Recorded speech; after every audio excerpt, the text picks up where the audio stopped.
Welcome to the ultimate night of pure terror. Turn off the lights, lock the doors, and brace yourself for the most unforgettable horror movie marathon. The Night of the Living Dead from 1968. Spoilers ahead. Watch out and take care. Barbara and Johnny take a 3-hour drive to visit their father's grave in Pennsylvania. Johnny moans about the long journey back and forth every year. He also complains about how they spend a fortune on the grave ornaments they have to buy for their father's grave, which he believes are taken back to sell again after they leave. On their way to the cemetery, the radio signals drop, but as they reach there, the transmission comes back on.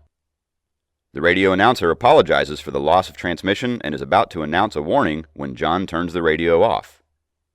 Barbara prays at their father's grave. Johnny seems uninterested as he believes praying is for church. Johnny teases Barbara by telling her a story from their childhood. When they had visited the cemetery as children, Johnny scared Barbara. Barbara feels uncomfortable and asks Johnny to stop. Johnny finds it fun and starts chasing Barbara. He scares her by saying that they are coming for her. By they, Johnny means dead people. A man in a tattered suit walks past the graves. Johnny points at him, telling Barbara that he is one of them, and runs away as if he is trying to escape. The man, who is strange and pale-looking, attacks Barbara. Seeing this, Johnny runs and grabs the man. In the fight, Johnny hits his head on a gravestone and dies. The man gets up to chase Barbara. She runs to her car and locks it from inside. The man follows her and tries to break the window panes. He succeeds to break the glass of the front passenger seat with a heavy stone. Barbara quickly ignites the engine and drives away. The man keeps following her car. Barbara bumps the car into a tree out of fear, gets out of the car, and starts running away from the man who is still chasing her. Barbara sees a cottage in the middle of the woods. She runs towards it to take shelter. She manages to enter the house from the back door. Inside the house, everything is upside down. Meanwhile, the strange man is not alone anymore. Other ghouls start to hover outside. Barbara tries to get a signal on the phone, but it doesn't work. She runs upstairs and sees a half-eaten corpse of a woman. Frightened at the sight, Barbara tries to run out of the house. She is taken back inside by a stranger. Ben, the stranger, tries to calm Barbara and tells her that he can handle these dead people. He asks Barbara if she lives in the house and knows where the keys to the gas pump are. Ben tells Barbara they need gas to travel to a safe place in his truck. Barbara goes into a state of shock and is unable to say anything. Ben tries to gather some food supplies and tells Barbara that they should go to a place where other people are taking shelter. Ben thinks there are only 2 ghouls trying to break in, so he goes out and kills the ghouls who are trying to break the car lights. He hits them in their heads with an iron rod. Soon, he realizes that there are too many of them gathering around the house. Ben clears the house of the ghouls and burns one of them to stop the others from entering in the house. Ben asks Barbara to help him board the doors and windows, but she is in a catatonic state. Ben tells her that in order to be safe, they need to work together to make the house safe until someone comes to rescue them. Barbara, in spite of her state, makes full effort to help Ben. Ben boards the windows and tells Barbara that the zombies are scared of fire that he made outside. While Ben is making more wood to secure the doors by breaking down furniture, he tells Barbara that he found the truck he came in, parked by a diner nearby. Ben shares that he is also in shock with what's going on. He narrates that he saw a big gasoline truck catching fire and the driver screaming as he was burning alive. He says that the place was full of these dead people. Barbara opens up and starts telling her story about how she got there to Ben. She cries and Ben tells her to calm down. Barbara insists that her brother Johnny is out there. She thinks he's only unconscious. They need to go out and get him. Ben tells her that it is very dangerous to go outside and her brother is most likely to be dead. However, Barbara thinks he is alone and tries to go out to help him. When she gets out of control, Ben hits Barbara to stop her, and she is rendered unconscious. Ben turns on the radio transmission. The announcer says that the radio and TV are airing emergency broadcast. There are reports of mass homicide by a group of strange murderers throughout the city. According to eyewitnesses, they seem to be in a state of trance, looking to kill anyone they find with no motive. They look like they're dead. The radio announcer denounces them monsters and reports that the instructions released by the governor's committee is for people to stay inside their homes, securely locked until further notice. As the broadcast on the radio continues, Ben throws a sofa chair outside and fires it up. The zombies begin to retreat, seeing the fire. Ben continues to board all the doors and windows as the transmission carries on in the background. The announcer says that the president has called an emergency meeting which will include scientists and astronauts. He urges that people need to stay indoors as these murderous creatures have infested most parts of the country. Ben gets tired of all the hard work.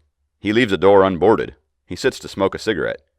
Meanwhile, Barbara regains consciousness. Ben finds a gun and some rubber bullets in a cabinet. He also finds a pair of shoes for Barbara. As Barbara wakes up, Ben tells her that he has secured the house for now and that they will be rescued by someone eventually.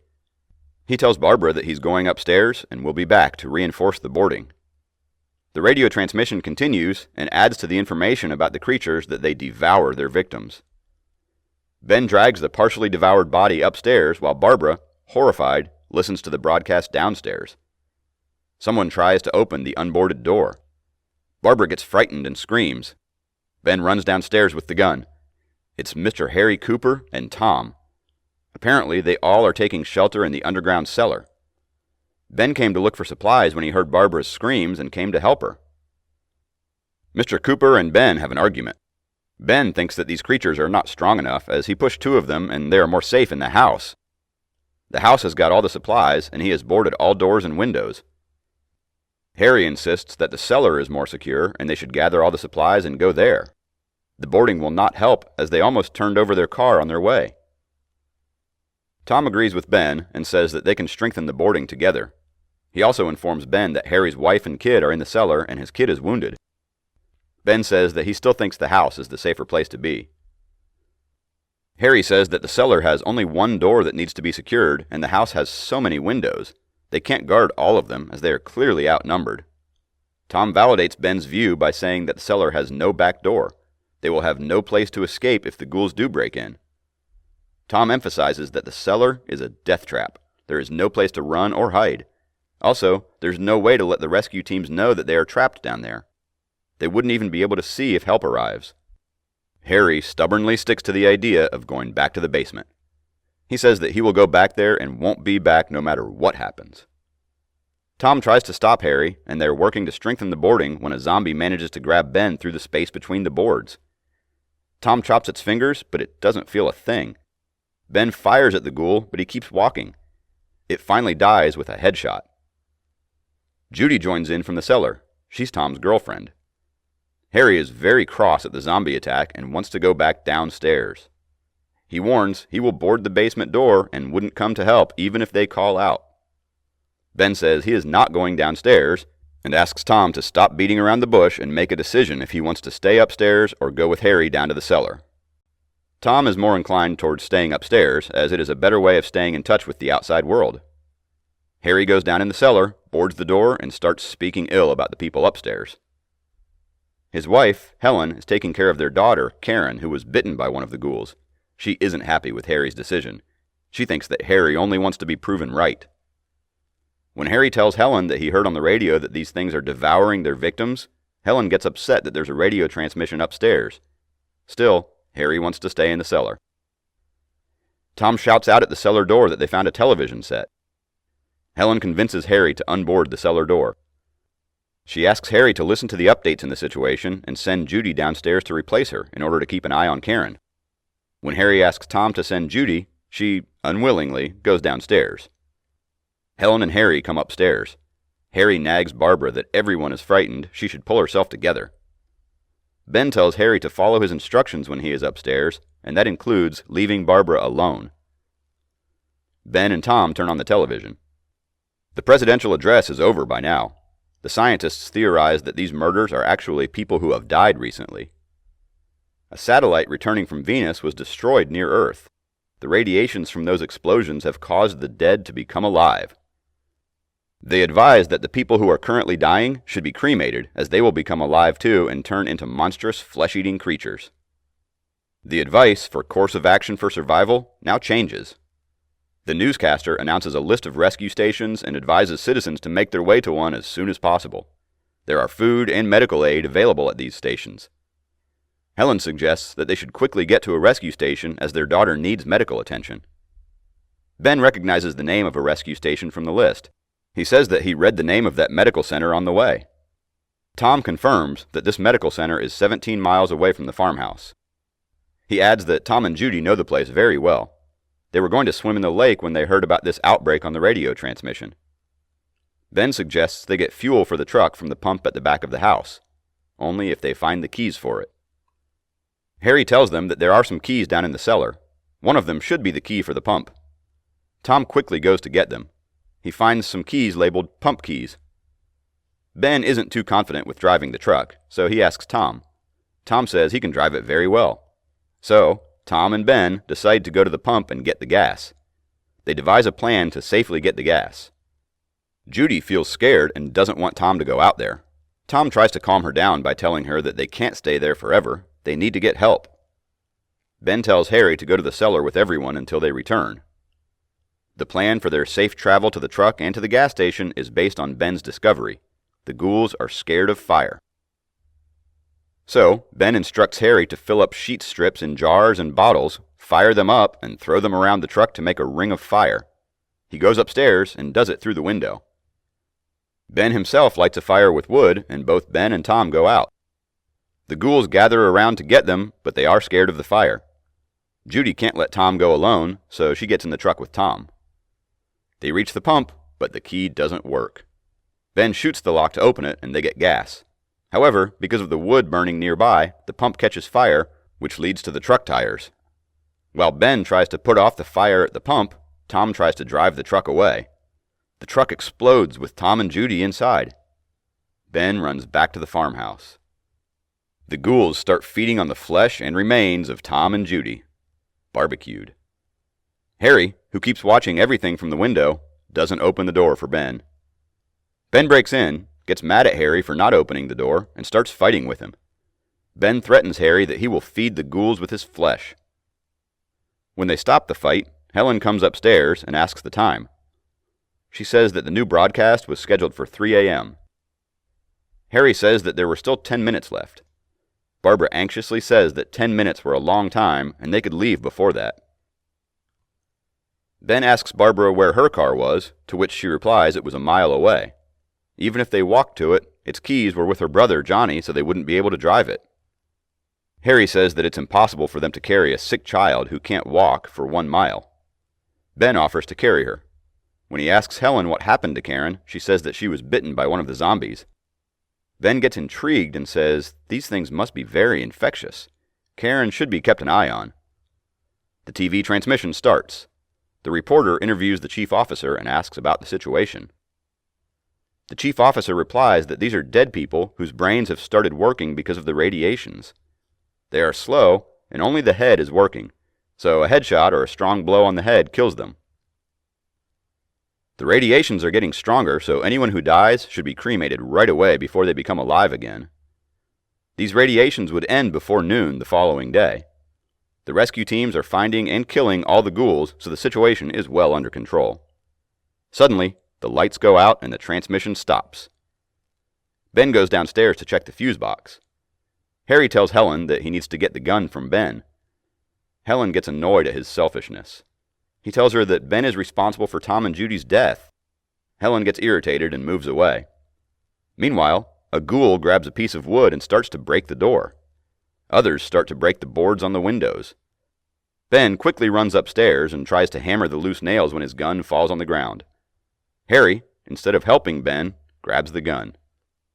Ben tries to get it back. As both men are fighting for the gun, the ghouls manage to partially open the door. Helen gets trapped in them trying to keep it closed. Barbara gets out of her catatonic state and tries to help Helen. Ben succeeds in getting the gun back and shoots Harry in the shoulder. Harry uses his remaining strength to get Karen downstairs and dies beside her bed. Upstairs, Barbara pulls Helen out of the ghoul's grip. Helen runs towards the cellar to her husband and daughter. As she comes down the flight of stairs, she sees Karen eating away at her dad's corpse. Seeing Helen coming, she starts advancing towards her. Helen cries and keeps saying, "Oh, my baby," when Karen picks up a garden spade and starts stabbing Helen. Upstairs, the ghouls manage to break the door and come pouring in. They grab Barbara. Before vanishing into the mob of ghouls, Barbara sees Johnny. He is one of the zombies trying to eat her. Ben tries to fight the ghouls as much as he can and retreats towards the cellar. Karen comes out of the cellar door and tries to attack Ben. He promptly shoots her in the head, gets in the cellar, and boards the door. In the cellar, he sees Harry opening his eyes, whom he shoots in the head, followed by Helen. He kills them both and sits there listening to the ghouls patrolling upstairs. By early morning, the police and the rescue teams have cleared most of the city of the dead people by cremation. They find Barbara and Johnny's car a few miles away from the cemetery. They suspect there might be some of the Morbids in the farmhouse, so they take the rescue dogs and shooters to clear the area. When they reach the farmhouse, they start shooting all the ghouls. Ben wakes up by the noise of the gunfire. He quickly gets up and goes upstairs. He peeps through the boarded window to make sure it is the rescue officers. A shooter sees Ben and shoots him right in the middle of his forehead, killing him instantly. The officer commends the shooter for his nice shot. Ben lies in the middle of the other ghouls as the rescue officers prepare to cremate all the bodies. Today I will share with you a classic horror sci-fi movie from 1962. The movie begins with a depressed voice of a woman pleading to let her die. She says she'd be deadly. A team of 4 doctors try to save a dying patient. One of the lead surgeons, Dr. Courtnor, says that he should have known that the patient was not going to survive. The fellow surgeon, his son, Dr. Bill Courtnor, asks for his permission to do things his way. Dr. Courtnor says that the operation theater wasn't a place for experiments. Dr. Bill says that he was already dead, so he couldn't do any harm to him. So, Dr. Courtnor allows him. The young surgeon asks the crew to make an opening in the patient's chest to access the heart, apply 100 milliamps current, and massage by hand while he takes over the brain area by himself. The doctors get to work. Dr. Bill applies some current to the brain of the dead patient. The patient starts to move his fingers and a weak pulse is picked up. Dr. Courtnor warns him that he should not be taking such a risk. He could have the patient paralyzed for life. Dr. Bill casually replies that anyone would choose to be paralyzed over being dead. Dr. Courtnor says he should not act like a god taking decisions of life and death for patients. Dr. Bill replies that when it comes to an obstetrician making a choice about saving the mother or the baby, who is the god then? Taking risks is part of the game. Dr. Courtnor annoyingly says that this is not a jigsaw puzzle he could experiment on. Human body's not a jigsaw puzzle to experiment on. Dr. Bill says that he has been working on his technique for weeks in his laboratory. He was only looking for an opportunity to try it. The patient's pulse keeps growing stronger. Dr. Courtnor still disapproves of Dr. Bill's experiment on a patient. Dr. Bill asks Dr. Courtnor to stop massaging the heart to see if it takes on by itself. The patient starts breathing again. His pulse is strong and steady. Dr. Courtnor says Dr. Bill had performed a miracle. He didn't approve his method, but is impressed by the results. The patient is wheeled out of the operation theater. Dr. Courtnor commends his son for the amazing surgery he just performed, but still disapproves the method to be used for other patients, as they still don't know what the after effects would be. As they wash their hands, Dr. Courtnor advises Dr. Bill to stop experimenting on people. He should be carrying out his experiments on lab animals, such as mice, rabbits, or monkeys. Dr. Bill says that being a surgeon is more than being able to sew the organs back together. They should be experimenting to find new ways of cure. Otherwise, there is no difference between a surgeon and a plumber or a carpenter. He shares his idea of transplanting damaged organs and limbs in patients like they transplant corneas. Dr. Courtnor says it was impossible. Dr. Bill tries to convince his dad and tells him that he has discovered a compound which will help with the organ transplants. Dr. Bill's fiancée, Jan Compton, enters the room. She says she is proud of him. She makes a joke that they should not be hugging and kissing in front of his dad, as they're colleagues and his dad might report them. Dr. Courtnor has to attend a medical conference, so he asks Jan to check his reservations at the airport. Jan leaves, and Dr. Courtnor advises Bill that there is a fine line between scientific genius and obsessive fanatics. He should be on the right side. Bill is insistent that he has found the method of organ transplantation, and he should be allowed access to the human limbs and parts in the hospital so he didn't have to steal them. Soon, Jan arrives back and tells Dr. Courtnor that his reservations have been made. Dr. Courtnor asks their plans for the weekend, and Bill says they're going to have a quiet one.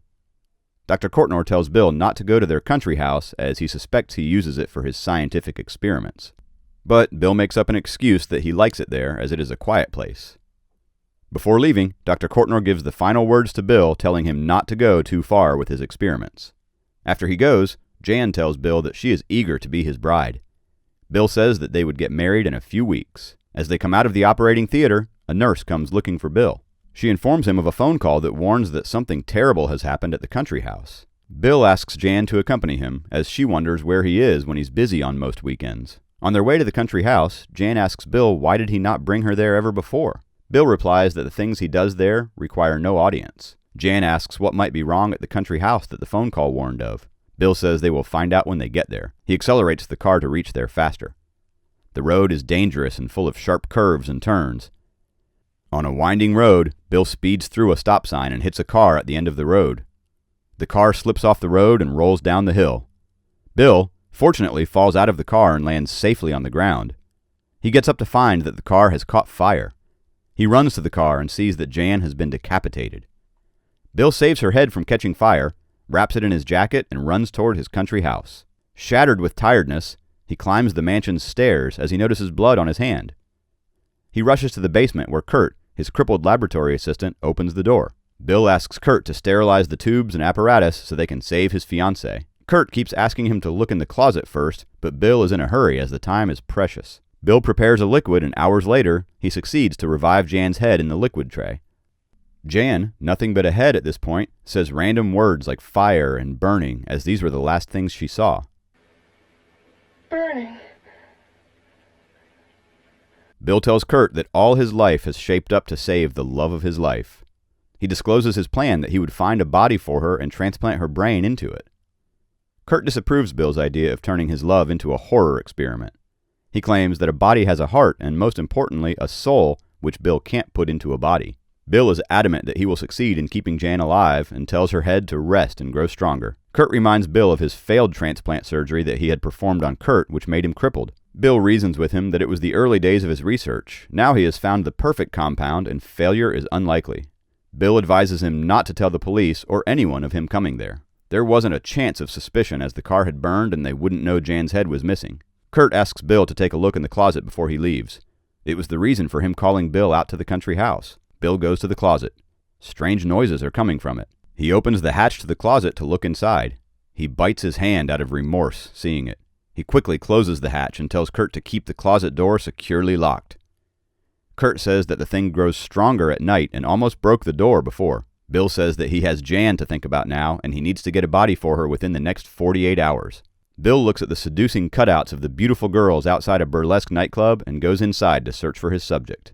An attractive bar dancer in a sexy costume dances for him and goes to the changing room after finishing her act. While she is away, Bill gets into a conversation with another dancer. The dancer returns and sits next to Bill, who quickly shifts his attention towards her. After a few rounds of drinks, the dancer gets up to go to her dressing room, giving him a meaningful smile at the door. Bill follows her. They start talking when she says that she could tell he was a tourist. Bill flirts with her and asks her to come to his house. She refuses and says she could stay there with her friends as she was the leading lady at the club. While the club dancer tries to make out with Bill, he tells her they should return back to her home. The club dancer says that she needs to perform another act before she can leave. Bill emphasizes that he needs to hurry, as he has to get to someone who needs his help. As both of them start kissing, the other dancer enters the room.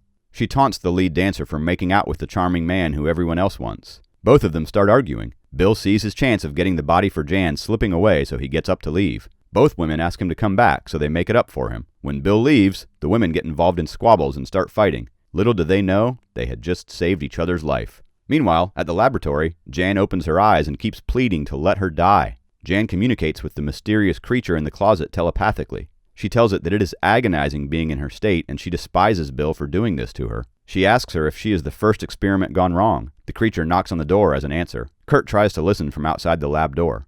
Jan discloses that she has got a power that Bill doesn't realize he has created. She will harness the power, and the monster in the closet will enforce it. Together, they will get their revenge on Bill. Kurt enters the lab as the monster in the closet keeps banging the door in affirmation to Jan's plans. As Kurt goes closer to the door, there is a loud bang on the door. Kurt is startled and moves away. Jan starts laughing maniacally. She asks Kurt who is behind the closet. Kurt replies it is horror, a terrible experiment of Dr. Bill. He informs Jan that he has done multiple experiments on bodies and himself. He further adds that he had collected some tissues from amputated limbs and using the liquid he made, created a lump of human tissues with it. Until now, the lump of tissues had no life. However, the new liquid he formulated had made her alive. Jan despises Bill even more and says he had no right to bring her back there. Kurt says that Dr. Bill did transplantation experiments on him many times. He failed every time, but he had learned from his mistakes. Jan condemns him for staying by his side in this grotesque work. Kurt tells Jan his story. He was a surgeon, and as a result of a lab accident, he lost his arm. Dr. Bill was his only hope, as he didn't want to stay in the outside world where people would pity him for not having an arm, and show disgust with him for the arm he had now. Jan says that Bill used him for his experiments. She says it is impossible for another body to accept her transplanted brain. Kurt informs her that the new serum, which was untested until now, has the ability to deactivate the lymph nodes for the transplant to work. Jan laughs and says that she can feel the results of this serum that Bill wouldn't expect. Kurt thinks that by results, she means the miserable-looking arm he has. But Jan says the liquid he injected to her brain has given her immense power.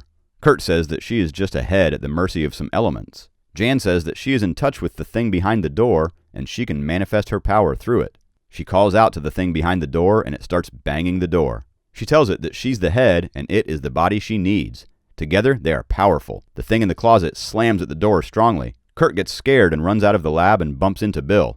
Bill asks, what is he scared of? Kurt replies, it is him to be scared of. There is uncontrollable power taking a rise in the laboratory. Bill proudly replies there is nothing he can't control and excuses himself to go to sleep as he needs to find a body for Jan the next day. Kurt anxiously asks why he didn't find one yet, to which Bill replies that he didn't want to be seen with the victim before she disappeared. Bill doesn't bother to check what's going on in the lab and drives out hunting for his victim. He looks at women walking on the sidewalks with lustful eyes. Soon, he sets his eyes on one of them. At first, she is uncomfortable with his stares, but soon she recognizes Bill. They have had a one-night stand, and Donna, the woman, was still waiting for his call. Bill asks her what she is up to, and Donna replies that she participated in a beauty contest but couldn't make it to the finals. She was going to see the finale. Donna hops on in to Bill's car. Bill tells her that he has to stop by his country house first before they go to the beauty contest finale, and she happily consents. When they're about to leave, Jeannie, Donna's neighbor, comes along and asks for a lift. Donna invites her to go along.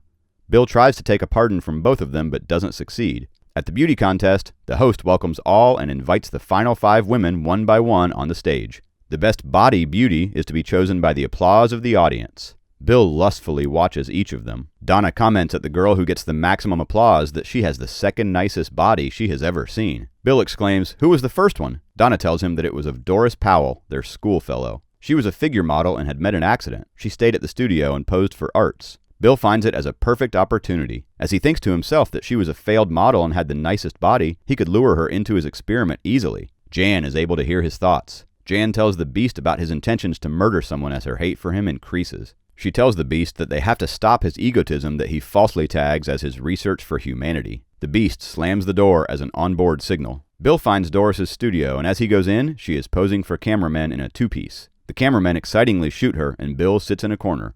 He likes what he sees. Doris calls, "Pack up," and all the cameramen leave. One of the cameramen stays back and offers Doris for drinks and a private shoot. He offers her big money. Doris coldly refuses that she only does this for classes on Wednesdays and Saturdays. When he leaves, Doris tells Bill to leave and to buy a ticket and bring a camera along next time he's there. Bill reminds her who he was. Doris remembers him, but she isn't impressed with his introduction and declares that she hates all men. She says she trusted a man all the way, and all he gave her were jealous lies. She lifts her hair off her face to show Bill the burn scar that her ex-boyfriend gave her. Doris is amazed that Bill doesn't turn away, as most of the other men do, out of disgust. Bill holds her face and says that he only sees beauty in her. He suggests that his father is the best plastic surgeon there is, and they can help her. Doris says that she has been to doctors, but her scar tissue is too deep to be fixed. Bill tries to convince her that it was a few years ago. Now they could graft tissues, and it wasn't a hard task to make her face beautiful again. Doris says she wanted to believe him, but his eyes tell her something's wrong. Bill tries to convince her that just because she has been batted by many people, she shouldn't lose trust in everybody. Doris says that even if it was possible, she wouldn't be able to afford it. Bill says she doesn't have to worry about the money. Doris suspiciously asks what's in it for him if he doesn't need money. Bill cleverly says that he's going to chop off her head and give her body away, to which Doris laughs, not realizing that he is stating the truth. But the trick serves his purpose, and she agrees to go with him. He tells her that his father is staying at the country house for the weekend. If she wants to get the consultation now, they could go now, or she can wait for him to come back to the city. She gets up to call her girlfriend to let her know, but Bill cunningly convinces her not to tell her as they don't know what is his father's decision. Doris tries to leave a note for her girlfriend where she's at, but Bill tells her not to. He says she could tell her after the consultation. As she goes behind the separator to change, Bill passes her a notepad and pen to write a note. She writes that she is going out with her old friend Bill Courtnor, she'll be back soon, and gives it to Bill to put it beside the lamp. Doris says that she's going to leave the lights on so it will be the first place she looks. Bill replaces her note for a blank paper and puts the note in his pocket. Back at the laboratory, Jan bucks up the monster to slam the door harder so the hinges break. She says that they have to see each other's hideousness to see who's more terrible. Jan thinks that it couldn't be worse than Jan herself, as she was just a head who should be in her grave. She says she hates him for what he did to her. The beast keeps banging the door. Suddenly, Jan tells it to stop as someone is coming. She closes her eyes to pretend as if she were sleeping. Kurt comes in with some food in a tray to feed the monster. He discloses that it was an experimental organism that Bill had created by joining the amputated limbs and torso. Then he injected him with the primitive life-giving liquid, but it wasn't as successful as the one he used for Jan. Kurt is excited as he'd been able to have a normal arm if Jan's experiment is successful. Jan instigates Kurt to open the door to let her see what was in there and says that he was afraid of them. Kurt ridicules that she is only a head and thinks of herself as being powerful. As he leaves the hatch in the closet door open and taunts Jan he wishes she has a lifetime of agony, the beast grabs him. Jan tells the beast to kill Kurt.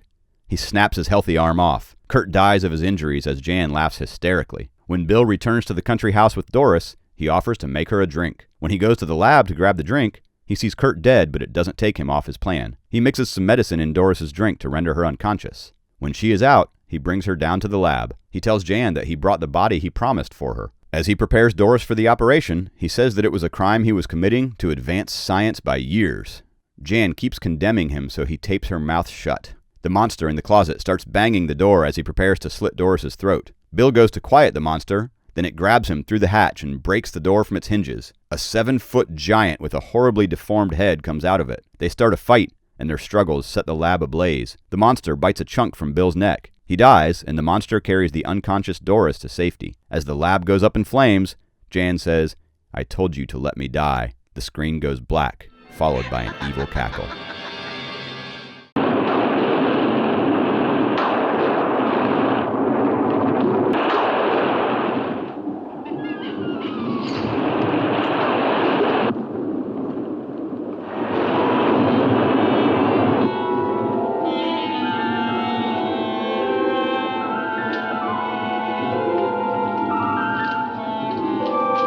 Welcome back to Movie Recaps. Today I will share with you a horror movie from 1963.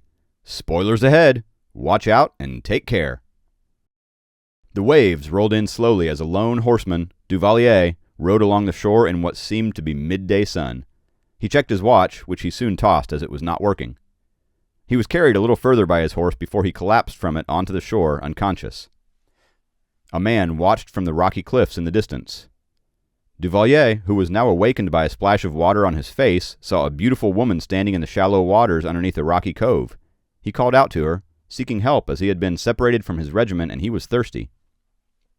She walked from under the cove and right past him, then away from him. He followed her to a place where she stood on some rocks and offered him clear drinking water from the mountain spring. He bent down and readily drank the water, and when he looked up again to speak to her, she had disappeared. He sought her out and found her pulling water from a spring with a bucket attached to a rope. He engaged her in conversation and found her name to be Helene. He followed her through the trees, by a pond, up through the mountains, and back again to the shores of the beach to the cove where he first found her. She walked into the now heavy waves, and he followed her into the waters. A large bird tormented him while in the waters, until he was swallowed up by the waters. He woke again, now lying in a bed of sorts covered by a blanket in a little shack. He saw visions of Helene, which turned out to be an elderly woman. She offered him some medicine from an old bottle in a big wooden spoon. He drank the medicine and again saw the bird that tormented him earlier on the beach. He tells the old woman about it, and she tries to assure him that the bird is harmless, but he asks her to take it away and inquires about Helene. The woman tells him there was no girl and that he must have been dreaming. A man enters the room by the name of Gustav. The elderly woman instructs her new patient that Gustav brought him there and looked after his horse. She asks Gustav if he had seen a girl to prove to Duvalier there was no girl, and he shook his head in a negative response. Duvalier awakened again, this time by the window shutters banging from the wind. He sees the bird eating the last bit of a captured prey, and it then flies through the window, which was now flung open. He gets up, puts on his coat, then notices a thin, sheer piece of cloth on the table. Holding it in his hand, he looks off in the distance, wondering. He follows the bird through the trees, which led him to again find Helene by the stream. He speaks to her, and she silently approaches him, rests her head on his shoulder, kisses him, then walks away. He follows her through the trees and comes upon Gustav, who saves him from walking into quicksand by whispering a warning for him to wait, picks up a large rock, and throws it into the quicksand. Duvalier is shocked that Helene intended to kill him, but Gustav tells him the girl is possessed and needs his help. He directs him to the Castle von Lepp and tells him to find Eric, who knows. Gustav then runs away. Morning dawns as Duvalier draws a picture of Helene. The elderly woman comes in and informs him that he should leave soon to rejoin his regiment. Duvalier asks about Gustav as he needed to show him the castle, but is told he is away. He requests that she show him the way instead, and she immediately asks why he was so interested in the Baron. He responds by saying he wasn't, and that he simply wanted to find Helene, who he believes lives there. She tries to assure him that there is no girl and that she doesn't recognize the drawing. He walks out with the drawing, intent on finding the girl. The elderly woman follows him, insisting there is no girl and that Duvalier not tell the Baron she was there. Duvalier rode up the mountain on his horse and then came upon a rock slide that almost fell on him, but he continued till he was again by the shore, where he drank some water and held the castle in his view. He rides up to it, rests his horse, and calls out to see if anyone was there. He sees Helene at the window and proceeds to knock on the door, demanding entry under the title of the government of France. The door is then opened by Baron von Lepp. Duvalier insists that the Baron allow him to stay, after which he is invited into the castle. Duvalier is given a brief history of the house, and the Baron continues in conversation with Duvalier as Stefan, the butler, fetched drinks at the Baron's command. Duvalier inquires about Helene, who he saw at the window, but the Baron insists that there was no such woman and proceeds to show Duvalier a picture of Helene, who had been dead from 20 years ago and happened to be the Baron's wife. Duvalier was then told that Stefan would show him to his room. It was now night and the waves crashed onto the shores. The horse got spooked by the weather and ran away. Duvalier, while studying the drawing, realizes the wind had blown out the fire from the candles. At that moment, he notices Helene again walking across the cemetery and standing at the entrance of a chapel. He tries to leave, but the door was locked from the outside. He hears scratches and other noises at the door and sees a shadow, as if someone was there. He grabbed his gun and called out for the door to be opened as he threatened to shoot. He opened the now unlocked door and proceeded to explore the halls of the castle with his gun at the ready. Cautiously, he came to the front door and went outside to the cemetery, then the chapel, looking for Helene. Inside the tomb, he sees Helene's crypt. He re-enters the house and finds that the picture of Helene shown to him by the Baron earlier had disappeared and left only an empty frame. He walks back up to his room and is frightened when he sees Helene inside the door of his room, then she disappears. He enters the room to find his drawing laying on the bed, torn in two. The Baron is seated at his table, being served by Stefan, as they spoke about Duvalier and whether he has heard village rumors. The Baron suggests he leave as soon as possible, but of his own free will, and that respect be shown to him. Stefan agrees and walks away. Duvalier returns to the tomb and looks around. He is then questioned by Stefan as to his purpose at the castle. Duvalier chastises him and reminds him to remember his place. Stefan advises Duvalier that his horse has run away. Duvalier soon asks about Eric and is told by Stefan to leave the Baron and his memories in peace and not to concern himself with matters that don't concern him. Duvalier walks in to see the Baron to confront him about his missing horse and the mysteries he has come upon since he arrived. After threatening to return with the authorities, the Baron gave in and told Duvalier about Ilse, his wife, who he killed out of rage when he found her in bed with a lover. Stefan killed the lover, and they have both kept the secret for years. The Baron had not left the castle since and mourned about that night since it happened. He believes Ilse's ghost has been coming around for the past 2 years, and he wants to see her. Gustav sees Helene overlooking the waters from a cliff and runs to her, and they have a talk. He calls her Ilse and informs her that the elderly woman who she says brought her from the sea should not be trusted. He tells her she must return to the sea, that she mustn't listen to the old woman. He tells her he knows who can help her. The bird squawks above, and she delivers a message to him from the elderly woman that he must not interfere and that she has been patient with him long enough. Stefan, having heard Duvalier mention the elderly woman, went to her shack in the night. He peeped through a window and found her preparing a potion in a cauldron pot. Seated in the middle was Helene, completely hypnotized by the elderly woman, who Stefan now realizes is a witch. The witch used a spinning lamp of many colors, along with a magnifying glass, as she chanted words which tell the spirit of Ilse to completely possess Helene's body. When she was finished with her spell, the girl disappeared from the chair. Stefan enters the shack uninvited and begins to question the witch about her purpose there and the activities he just witnessed. He advises her to leave within a day's time because she was trespassing on the Baron's land. Stefan threatened to burn the shack down, and in that moment, the witch asks him if he knew who lived in the shack 3 years ago. She then told him it was Eric. Stefan is again at the castle, where the Baron questions if Duvalier was now gone. Stefan responds in the negative and suggested they kill him. The Baron outright refused to do that and told Stefan to stay away from the crypt. Duvalier searches the castle and finds in one of its many rooms a box with a gun and 1 bullet in its chamber. He then opened a cupboard and found the picture of the Baroness. The door to the room he is now in closes by itself, after which he hears a female's voice call out to him for help. The door again reopens, and Duvalier continues to search the castle. The Baron ascends the stairs, and Duvalier hides so he can follow him. The Baron enters his room, and Duvalier bursts into it after him, thinking he heard a female voice coming from the room. Duvalier apologizes for the intrusion, confessing he thought he heard voices. The Baron, noticeably upset, instructs Duvalier to leave as soon as Stefan returns from the village with a new horse for him. Duvalier agreed. Stefan returns with the horse for Duvalier and tells him that he is doing the right thing to leave, as the Baron was still stricken with grief about the Baroness and often behaved strangely as a result. Stefan stated he may never recover. Before leaving, Duvalier asks Stefan who Eric was. He was advised that Eric was the Baroness's lover that he returned from war to find in bed with her. Duvalier processed this information as he rode off, and Stefan closed the castle's door. Duvalier again rides alongside the beach, where he sees Gustave walking along the rocky cliff.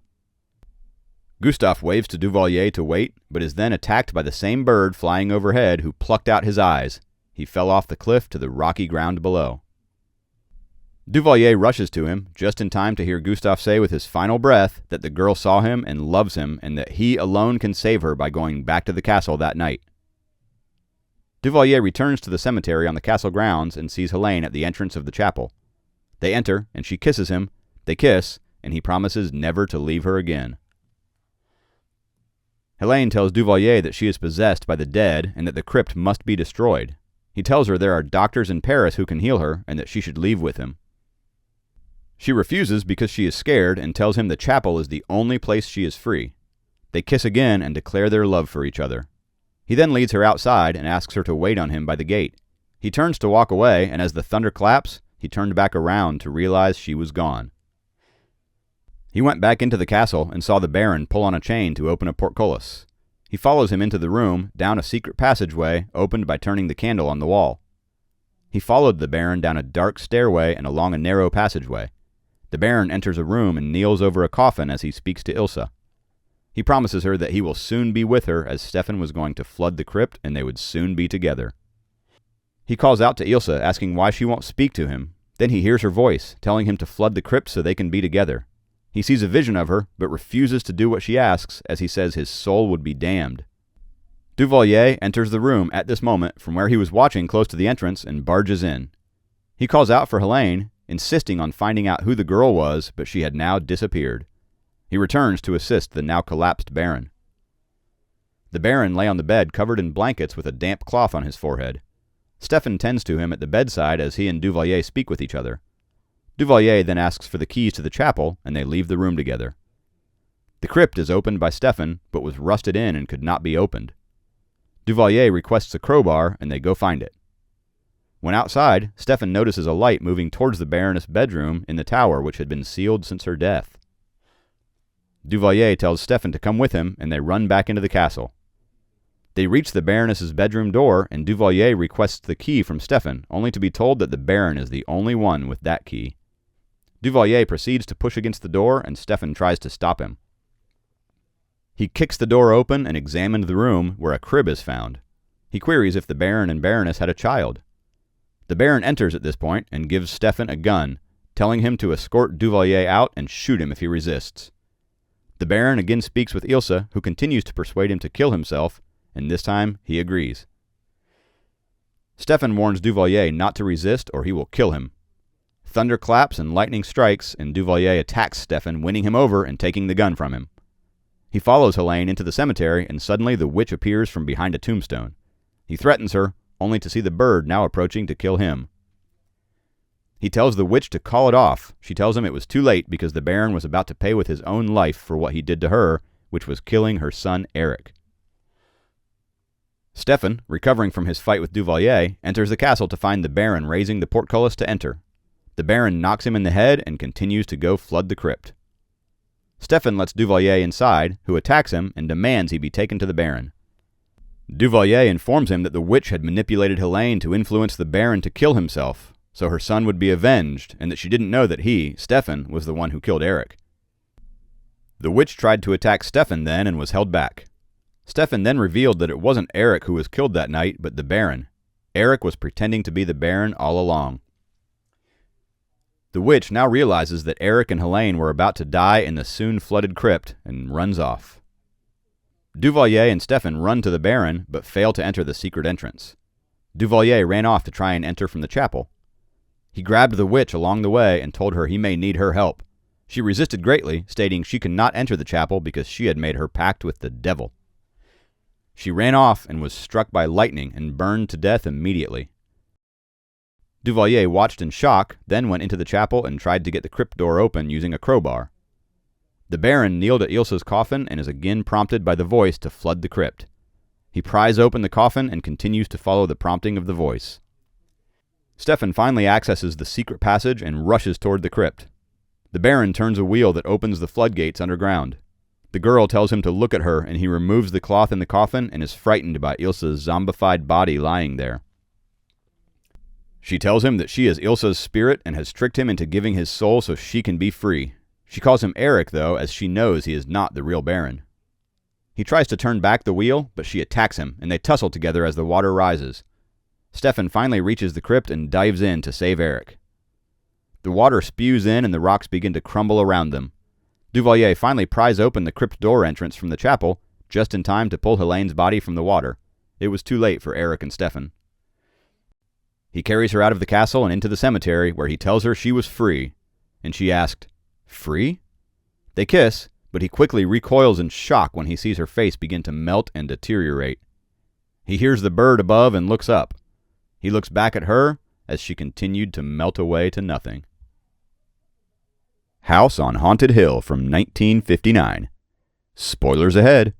Watch out and take care.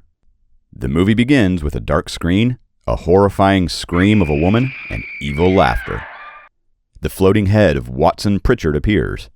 He is the owner of the haunted villa on the hill after his brother was brutally murdered. Pritchard claims that he barely survived one night of the haunted house. Since the house was built centuries ago, 7 murders have been committed there. The victims' ghosts are still lurking in the house. Then, Mr. Frederick Lauren appears. He has rented the house from Pritchard. He invites everyone to a party at the haunted house. Mr. Lauren says that it was his wife, Annabelle's idea to throw a party at the allegedly haunted house. Mr. Lauren is an eccentric millionaire.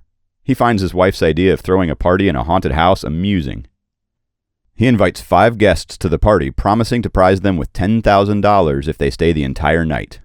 If they don't survive, the money will be given to their next of kin. The guests are Lance Schroeder, a test pilot who is in it for the money. Ruth Bridges, a newspaper columnist. She claims she accepted the invitation because she wants to write a column about the haunted villa. However, she's a gambler, so Mr. Lauren suspects she is actually there for the money too. Dr. David Trent, a psychiatrist.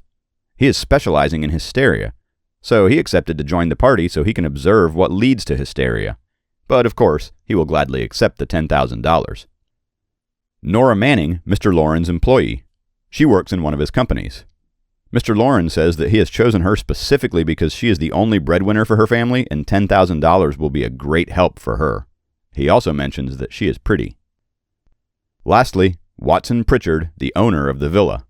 He claims he knows the house and would like to be a guide for the guests, but like the other guests, his motive is money too. Mr. Lauren carefully selected all the guests to create a diverse list.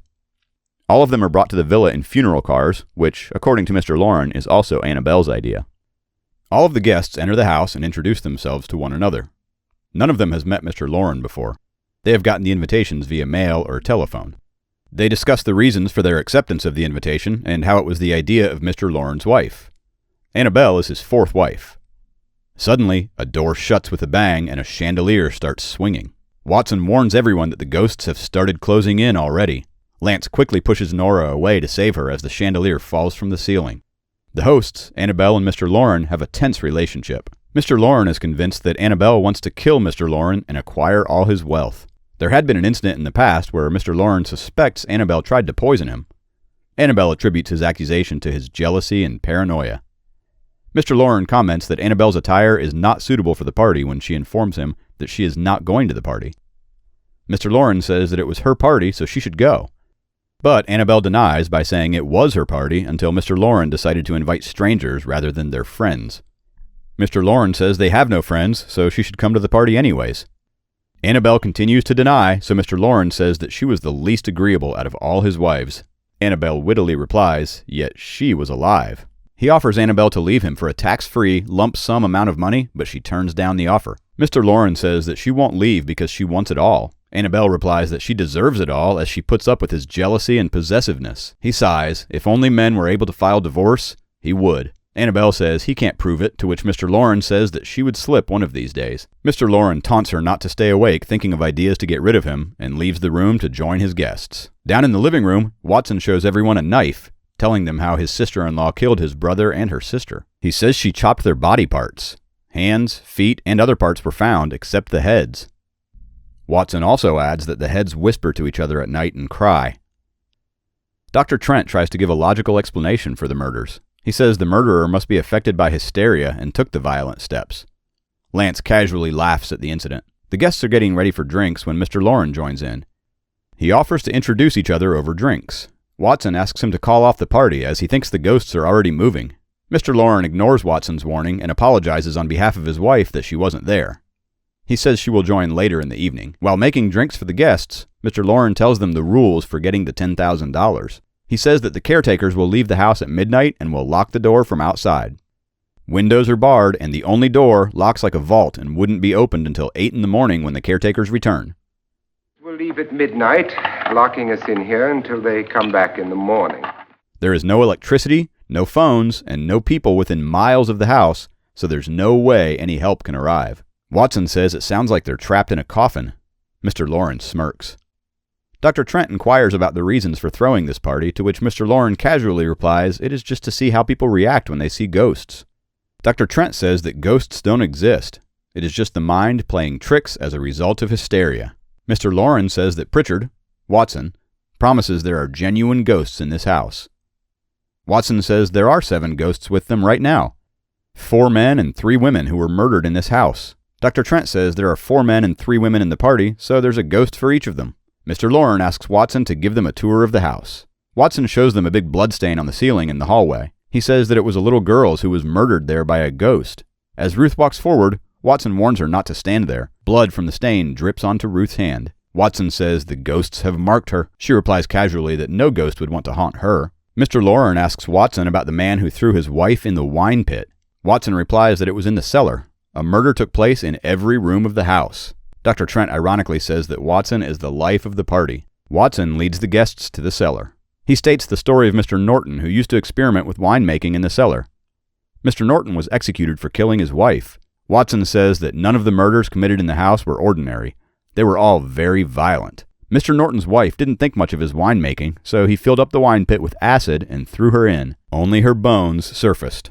Nora feels dizzy. Watson says she's lucky she didn't fall into the pit. Nora, surprisingly, asks if there is still acid in the pit. Watson looks for something to check. He finds a mouse trapped in the snap trap. He throws the dead mouse in the liquid. The liquid bubbles, and the skeleton of the mouse floats. Watson rotates the pulley to close the lid for the pitch, as he says the cellar is dry and dusty. Mr. Lauren says they should all go upstairs for relief. As all of them go out, Lance closes the door to talk to Nora. He asks how she got invited to the party. Nora tries to walk away, but Lance says she can join them later. Nora tells Lance that she accepted the invitation for $10,000, but nothing about being locked up was mentioned in the invitation. Lance asks if she'd stay, so she says she will, as $10,000 is a good deal of money, and she's the only one earning for the family. Nora isn't sure she believes in ghosts. However, Lance thinks that he agrees with Dr. Trent that you might spook yourself into seeing things that don't exist. Lance begins to open the doors in the cellar. One of them is a closet. Another has bottles. When he opens the third door, he walks in to see where it leads when suddenly the door shuts on its own. Nora tries to open it, but can't. The lights begin to dim and she sees a white-eyed old lady appearing from the door and then disappears. She runs, frightened, and goes up to the living room to inform everyone that Lance is gone and she saw a ghost. Everyone runs to check what happened while Watson is not surprised. On reaching the cellar, Nora finds out that the door for the closet isn't locked. They find Lance lying there unconscious. Dr. Trent and Mr. Lauren pick him up. His head is bleeding. As he regains consciousness, he says he must have bumped his head. Dr. Trent says the only way he could have bumped his head was against the back wall of the closet, which seems impossible as he is several feet away from the wall. They take him upstairs to bandage him. Watson tells Ruth that Lance didn't bump his head, the ghosts hit him. He wonders why they didn't kill him. Mr. Lauren asks Nora about the ghost she saw, what it looked like. Nora says it was in a black dress down to the floor. Dr. Trent asks Nora if she was scared at the time. She says yes. Dr. Trent tells Mr. Lauren it was hysteria. Mr. Lauren sarcastically asks Dr. Trent if what happened to Lance was also hysteria. Dr. Trent doesn't comment. Lance asks Nora to wait in the hall. Ruth bluntly asks Mr. Lauren how soon the money will be paid. She is in a hurry. However, Mr. Lauren doesn't reply to her. It is 30 minutes to midnight when Lance goes to the cellar again with Nora. He goes to the closet where he was found. He tells Nora that she might have seen a ghost, but the thing in there with him was not a ghost. But how did it get out if the door was locked? He knocks at the side wall and notices it sounds different at the bottom. He calculates the distance between the two consecutive closets by steps. It's 12 feet and the wall between them is at 6 feet. Lance asks Nora to knock at this side of the wall when he knocks at the other side. Nora sees the ghost again and screams out of fear. Lance comes running to her and she says she saw the ghost again. Lance says, "Where did it go?" as he saw nothing while coming in. Nora gets upset that Lance doesn't believe her and darts out of the closet. She runs into Annabelle in the corridor. Annabelle recognizes her out of the names in the guest list. She offers Nora to freshen up as the party is very dull and strange. Annabelle shows Nora the room she would stay in. Nora says she wouldn't stay there for long. Annabelle asks how long she knew her husband for and why did he invite her to the party. Nora says she only met him tonight and it was her supervisor who told her that she was invited. Annabelle tells Nora not to wander around alone in the house as they were all in danger. Upon asking by who, Annabelle says that it was in her favor if she never finds out. Lance, coming that way while looking for Nora, runs into Annabelle. Annabelle introduces herself and asks if he was Dr. Trent. He tells her he's Lance. Annabelle shows him his room and asks what happened at the cellar as the girl who came was upset and Lance doesn't look like the one who had bumped his head. Lance says that he was kidding about the fact that Nora saw a ghost. Annabelle says she wouldn't make jokes about anything at that house. Lance asks the reason for throwing the party, to which Annabelle replies it must be something sinister. Her husband must be planning to get away with something with this party. Annabelle asks Lance if she could rely on Lance if she needed help. Lance agrees, but is curious why she would need help. Annabelle replies that she is Mr. Lauren's fourth wife. His first wife disappeared. The other two mysteriously died of heart attacks in their 20s. She didn't want to join them. As she goes out of Lance's room, she sees Mr. Lauren coming that way, so she hurries towards her room. She barely manages to sit in his dressing chair when Mr. Lauren enters the room. He says she's missing all the fun. Nora was almost killed by a falling chandelier and Lance was hit in the head. Annabelle pretends she didn't meet them and asks if Lance is hurt. Mr. Lauren taunts her if she wants to go visit him in her fashion. He says it was a mistake marrying her. Annabelle confidently replies that it was her who married him, not the other way around. She wasn't happy about this marriage either, but it wasn't a mistake. Mr. Lauren tells her to get ready to come to the party. She firmly says that she is not coming. He pulls her hair and says she wouldn't love him if he were poor. Her motive was to be his lovely widow. He pulls her hair harder until she agrees to come to the party. Mr. Lauren knocks at Lance's and Nora's rooms to ask them to join the others in the living room as it's almost midnight. Nora sees a head in her suitcase, so she screams and runs into the hallway where a strange man grabs her and whispers to her, "Come with us before he kills you." She frantically runs to the living room and announces that she isn't staying. The door to the living room opens, and there are the ghosts that Nora saw. Mr. Lauren tells everyone that they are the caretakers of the house. For years, the wife is blind. Annabelle makes an appearance, and Mr. Lauren introduces her to the guests. Mr. Lauren addresses the rules to the guests again. He tells them that if any of them doesn't survive, $50,000 will be equally divided among the survivors. Lastly, he asks them to leave with the caretakers now if they don't want to stay. They will not have the chance to change their mind. Nora tries to leave as Lance stops her to remind her of $10,000. She still tries to leave and tells Lance that Mr. Lauren wants to kill her. One of the chandeliers starts swaying and they hear a loud bang on the door. Mr. Lauren goes out to learn that the caretakers have left 5 minutes early. Nora doesn't want to stay, but has no choice now. Annabelle asks Mr. Lauren to stop the silly game now and get their cars so all of them could leave. Mr. Lauren says it was impossible now and they all had to stay till 8 in the morning. Mr. Lauren gives each of them a pistol as a party favor so they can protect themselves and demonstrates how to use them. He explains that it was his wife's idea. Watson says these guns were no good against the dead. Annabelle refuses to keep the gun and returns it back to Mr. Lauren. Dr. Trent says that it is a dangerous party favor. If Nora had one of these when she mistook the blind woman for the ghost, she might have shot her. Annabelle ironically asks if Dr. Trent thinks they're all going to shoot each other, to which Dr. Trent replies that hysteria may lead to such an incident. Nora irritably goes to Watson and asks if he wants to see the missing heads of the murdered people he mentioned earlier. She tells everyone to follow her up to her room. When she tells them there's a woman's head in her suitcase, Watson checks, but there's nothing there. Dr. Trent tells her she's scared and suggests she should take some sedatives. She gets upset and turns everybody out of her room. Lance requests Ruth to stay by her room in case she needs help. Annabelle leaves and Watson keeps emphasizing that the ghouls are closing in on Nora. Dr. Trent asks Mr. Lauren if he's sure there isn't anyone else other than the 7 people in the house. Mr. Lauren says there must be ghosts. Dr. Trent aggressively warns Mr. Lauren that he doesn't believe in ghosts and that Mr. Lauren should stop frightening Nora. Lance knocks at the through door between his and Nora's room, but she doesn't respond. He enters her room, but she is nowhere to be found. Suddenly, the closet door opens and he finds a woman's head hanging there. Lance grabs the head and goes to the living room. Watson is there, so he asks him about Nora. Watson, seeing the head in his hand, says that she is gone with the ghosts. Suddenly, they hear a scream. They run to find out where it came from. Annabelle is hanging from the ceiling. Dr. Trent asks Lance to lower her body and they take her to her room. Mr. Lauren finds out and is surprised to see that she killed herself. Lance comes back to look for Nora when she suddenly grabs him in the corridor and asks him to hide her. Nora tells Lance that someone strangled her and, thinking she was dead, threw her in a room. She suspects it was Mr. Lauren, although it was dark and she couldn't see who it was. Lance tells her to stay hidden so her killer thinks she is dead. Lance tells Nora that although it was made to appear that Annabelle committed suicide, he thinks she was murdered. Mr. Trent knocks Lance's door and asks if he shares Dr. Trent's intuition about Annabelle's death and asks him to join in the living room so they can decide on what to do next. Lance advises Nora to use the gun if necessary and leaves. Mr. Lauren goes to see his dead wife and passes sarcastic comments that she was beautiful but cold and greedy. Watson is there. Mr. Lauren gets mad at him and asks him what he was doing there. He says that he just wanted to see her turn into a ghost. Mr. Lauren shoves him out of the room. They all gather in the living room except Nora. When Watson asks why she wasn't there, Dr. Trent replies that he thought it didn't concern her, so she shouldn't be disturbed. Mr. Lauren suggests that since there wasn't any perch on which Annabelle could have climbed to hang herself, it wasn't a suicide. He says that one of the guests must have killed her. Dr. Trent says that it could be Mr. Lauren himself. Mr. Lauren says that he is not stupid enough to kill her in that way, even if he did want to kill her. Lance says that all of them were strangers to Annabelle.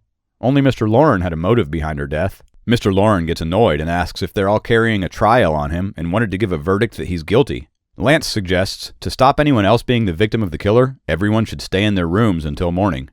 And, since they all had guns, they should shoot anyone who enters the room. The killer will prove himself guilty if he or she leaves their room, as the innocent would have no reason to do so. Watson is still convinced it was no use, as the murder was done by the ghosts. They all head up to their rooms. Watson sits in the chair with the gun. Dr. Trent starts making notes when he notices someone trying to turn the doorknob. He gets up to check, but no one's there. Ruth finds blood dripping on her hand from the ceiling stain again. She gets scared. Lance tells Nora about what decision they have made. Nora tells Lance she isn't sure it was Mr. Lauren who attempted to murder her. However, he says that it was him. When Nora asks how was he so sure, he replies that Annabelle warned him about it. He says that he will find a way out of the house to inform the police, and if he does find a way, he'll come back to get Nora. Outside, Lance finds a secret door leading to a room. As he goes inside, the door shuts behind him and he gets trapped inside. Back in Lance's room, Nora sees Annabelle's ghost outside the window, which disappears before she can get her gun. She runs out and sees Annabelle's body hanging down the ceiling. Hysterical, she runs to a library where the piano starts playing itself. Upstairs, Dr. Trent comes to Mr. Lauren's room and asks him if he heard the noise. It meant someone had left their room. He asks Mr. Lauren to check downstairs while he'd check upstairs so they don't let the killer murder anyone else. When Mr. Lauren leaves the hallway, Dr. Trent goes to Annabelle's room. They are secret lovers and reveal their planning. They frighten Nora to a point that she would kill anyone she sees. Dr. David Trent says they will blame Nora's hysteria for Mr. Lauren's murder and pose Annabelle's suicide as a dummy act for the party. They had committed the perfect crime. Annabelle gets worried that they didn't hear the gunshot yet, so she sends David to the cellar. David tells her to come straight to the cellar when she hears the shot. Scared to an extreme, Nora goes to the cellar when she hears someone coming downstairs. It's Mr. Loren. Nora shoots him without a blink and runs away screaming. David comes out of a closet, spins the pulley to open the acid vat, and drags Mr. Loren's body towards it. Lights go out and a splash with screams sounds. Annabelle comes to the cellar and looks for David. All the doors of the cellar close, and a skeleton comes out of the acid and starts following Annabelle. Mr. Loren's voice echoes in the room saying that she got it all, but she wouldn't live to enjoy it. Annabelle tries to run away from it, stumbles, and falls into the acid. Mr. Loren appears from a corner with the puppet strings he used to move David's skeleton. He stands at the vat and says that he knew about their plan all along, but when they started the game of murder, they didn't know he was playing too. Watson, Ruth, and Nora find a way to open the door to release Lance. Nora tells him that she shot Mr. Loren. When they arrive in the cellar, Mr. Loren explains that he loaded Nora's gun with blanks. He informs them that his wife and David plotted his murder. Both of them met their end in the vat of acid. He announces that he is ready for justice to decide if he's innocent or guilty. Watson remains convinced the house is haunted, with David and Annabelle now added to its list of ghosts, and that he will be the next victim. Today, I will share with you a horror movie from 1962. Spoilers ahead. Watch out and take care. It's a clear sunny day. Mary Henry and two of her friends are driving in a car. Two men in another car stop at the traffic signal next to them. They challenge Mary's friend, who's driving, to a drag race. During the street race, the woman's car falls off the bridge into the muddy river below. It sinks to the bottom. Police and rescue teams arrive at the incident site. While attempts are being made to find the car, Mary Henry, one of the three girls, miraculously emerges out of the river. People at the site ask her about the accident and what happened to the other girls, to which Mary replies that she doesn't remember. Mary Henry is an organist. She plays the grand organ at the factory. The factory owner tells Mary about a job as an organist at the church. She accepts the job offer. The church is in Utah. She takes the opportunity to shake off the tragic accident, which mostly she doesn't remember. After what had happened, Mary tries to restart her life, so she vows to never come back to her hometown. She decides to drive to Utah by herself. On her way to Utah, she sees a fiendish man in the reflection through the car window. She gets scared, but keeps driving. Mary keeps on looking at the window again and again, trying to make sure she doesn't see it again, when suddenly she sees him standing in the middle of the road. She gets scared and brakes abruptly, causing her car to run off the road and gets stuck in the mud on the lakeside. There's an abandoned pavilion beside the lake at this place. Mary manages to pull her car out after several attempts and continues to drive on the road. She stops at a gas station for fueling and asks the attendant at the station about the building structure that she saw on her way. The man tells her that it used to be a bathhouse. When the lake dried up, it was turned into a dance hall and finally into a carnival. It was completely closed after that. This had happened many years ago. The lake is called the Saltwater Lake. For accommodation, Mary rents a room at Mrs. Thomas's house. When she arrives at the rooming house, Mrs. Thomas informs Mary that there is a guy named John Linden in the other room across the hall. Mrs. Thomas herself lives at the back of the house. Mary begins unpacking her luggage. She sees the same pale-faced man in the window pane of her room. She gets scared but tries to ignore it. Soon after, Mary goes to the church to get rid of the delusions she is having and meets the minister. The minister wants to introduce Mary to the church congregation, but she refuses bluntly. Mary gives an impression as if she likes to be isolated. She is not very fond of having people around her. The minister tries to persuade her into meeting the staff, as it may become hard for her to live in complete isolation, but she changes the discussion by asking if she could start playing the organ. She practices on the organ for hours. The minister is impressed with her music and comments that she stirs the soul with her music. He offers Mary to take a break. He asks if she wants to go out for a drive beside the lake to get some fresh air, which she accepts very intriguingly. Mary feels the need to discover the abandoned carnival, but she doesn't want to go there alone. So she is very excited to go there with the minister. When they reach the carnival site, Mary wants to trespass. She tries to persuade the minister to go along with her. The minister stops her by telling her they can't go in as it is illegal. Trespassing would be breaking the law, which isn't a thing a minister should do. Mary isn't convinced and gives the minister a hint that she will go there some other time. When Mary returns to her house, Mrs. Thomas asks if she has had dinner. When Mary tells her that she hasn't, Mrs. Thomas offers to bring some sandwiches and coffee to her room. Mary goes to her room. While she's bathing, John, the other lodger, knocks and tries to open the door. Mary quickly comes out of the bath thinking Mrs. Thomas had brought her dinner. She is not pleased to see John. John is brazen and tries to watch Mary change from her towel into her dressing gown through the door. They introduce each other. John asks Mary to join him for dinner in a nearby restaurant, but she retreats uninterested. After John leaves, Mary sees the man sitting in the hall downstairs. The man gazes up at Mary, gets up, and starts walking upstairs. Mary gets scared, rushes back to her room, and chains the door. Mrs. Thomas brings her food. Mary asks her who that man in the hall was. Mrs. Thomas denies that anyone else is present in the house other than Mr. John Linden. Mary insists that there was a man in the hall. Mrs. Thomas tries to calm her down by telling her that it must be the wind. Mary says that she did not hear him, she saw him coming upstairs. Mrs. Thomas must have passed him while coming upstairs. Mrs. Thomas gets disturbed by this strange inquiry and advises Mary to skip the coffee so she sleeps well. Mary hardly sleeps that night. The next morning, John brings coffee to Mary's room. She gladly lets him in and both of them have coffee. They have a pleasant conversation. Mary tells John how she is a church organist. John is impressed and feels embarrassed that he offered to add alcohol to her morning coffee. Mary, however, doesn't feel offended because to her, being a church organist is just a job she gets paid for. Mary feels no spiritual connection towards her job. John repeatedly makes advances to become more acquainted, but Mary refuses and doesn't want to be accompanied by him any further. That day, Mary doesn't need to go to church for practice, so she goes shopping instead. The salesgirl helps Mary choose a dress. She tries it on and discusses the needed alterations to the dress with the salesgirl. Mary goes to the fitting room to change back to her clothes. Suddenly, she feels as if everything has ripples, as if in the water. She ignores the feeling and tries to leave the dressing room. She gets frustrated when she's unable to open the door. However, it suddenly unlocks. When she tells the salesgirl that she wants the dress delivered, the salesgirl doesn't listen. Then she tries to talk to a customer that the salesgirl was being rude, but she also doesn't seem to see her. Mary tries to contact or hear several other people at the store, but realizes that no one can see her. She runs out of the store, only to learn that she can't hear anything. The world around her is completely silent, although men are digging up the road. Mary gets anxious and runs to a nearby park where suddenly she starts hearing the birds chirping. Mary is relieved that her hearing is back. She drinks water from the drinking water fountain in the park and suddenly sees the man standing over her head beside the fountain. She gets scared and tries to run away. When she bumps into Dr. Samuel, she realizes that it is just an ordinary man. Dr. Samuel is a therapist, and his office is located across the street from the park. He invites Mary to his office and hears her story. Mary tells Dr. Samuel about her recent experience at the shopping center. She felt as if she didn't exist. Dr. Samuel advises Mary that she must be having post-traumatic stress because of the lacerative accident and her imagination is playing tricks on her.